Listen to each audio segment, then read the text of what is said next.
পরের অঙ্কটা দেখো 0.6 এর বর্গমূল, তাহলে দেখো 6, এর সামনে একটা শূন্য বসাও। ওকে, দেখো 60-এর কাছাকাছি কার বর্গমূল যায়, যেরকম 64, এর বর্গমূল কত,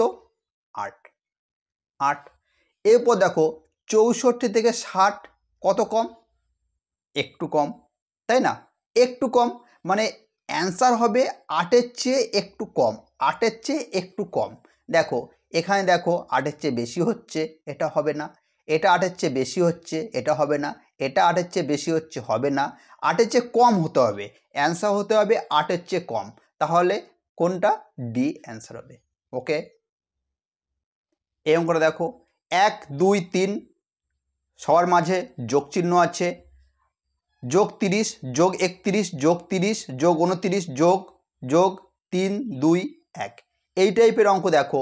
একটা জিনিস লক্ষ্য করো, 1 থেকে 31 পর্যন্ত গেছে, 1 থেকে 31 পর্যন্ত গেছে, আবার দেখো 31 থেকে আবার কমে গেছে, 30 থেকে 1 পর্যন্ত গেছে, মানে আমরা দেখতে পাচ্ছি 1 থেকে 31 আবার 31 থেকে কমে কমে 1 পর্যন্ত, তাই তো।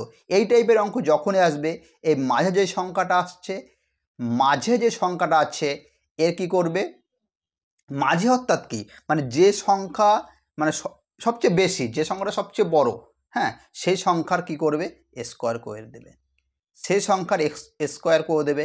31 স্কোয়ার কত, 961, এটা অ্যান্সার।